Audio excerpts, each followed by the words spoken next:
Good morning every one. ഇന്നിപ്പോൾ നമ്മളിവിടെ create ചെയ്യാൻ പോകുന്നു പ്ലാന്റ് ക്രിയേഷനാണ് SAPയിൽ. അപ്പോൾ അതിൽ നമുക്ക് ഫസ്റ്റ് സ്റ്റാർട്ടിങ് സ്റ്റെപ്പ് നമുക്ക് T കോഡ് OX10 ആണ്. അത് എൻ്റർ ചെയ്ത് കയറുക. അപ്പം പ്ലാന്റ് നെയിം നമുക്കൊരു 4 ഡിജിറ്റ് കോഡ് നമ്മൾ കൊടുക്കണം. ഓക്കെ, അത് കഴിഞ്ഞിട്ട് പേര് നമുക്ക് പ്ലാന്റിൻ്റെ പേര് നമുക്ക് കൊടുക്കാം. ഇവിടെ ടൊയോട്ടോ ട്രിവാൻഡ്രം യൂണിറ്റ് എന്നുള്ളത് കൊടുക്കാം.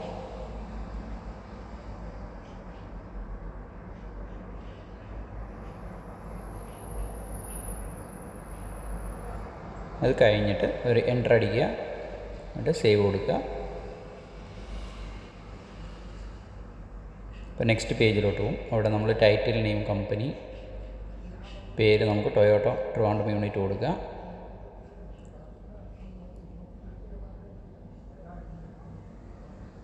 പിന്നെ നമ്മൾ സ്ട്രീറ്റ് നെയിം ഇപ്പോൾ ഡീറ്റെയിൽസ് അഡ്രസ് ഡീറ്റെയിൽസ് കൊടുക്കുക. പോസ്റ്റൽ കോഡ് കൊടുക്കുക,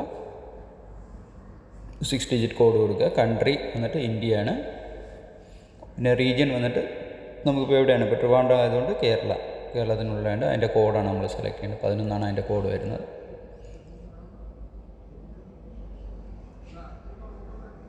അപ്പോൾ നമുക്കിപ്പോൾ കോഡ് കിട്ടിയില്ലെങ്കിൽ നമുക്ക് സെർച്ച് ചെയ്തിട്ട് നമുക്ക് കണ്ടുപിടിക്കാം.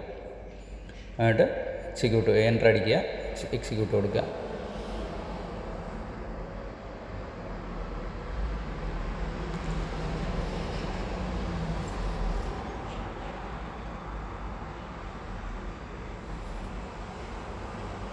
അത് കഴിഞ്ഞതിന് ശേഷം നമുക്ക് പേര് ഡിഫൈൻ ചെയ്യണമെങ്കിൽ ഒരു പേപ്പറിൻ്റെ ഒരു ഐക്കൺ ഉണ്ട്, അതിൽ ക്ലിക്ക് ചെയ്ത് ഡിഫൈൻ പ്ലാന്റ് എന്ന് പറഞ്ഞിട്ട് നമുക്ക് കൊടുത്താൽ സേവ് ചെയ്യാവുന്നതാണ്.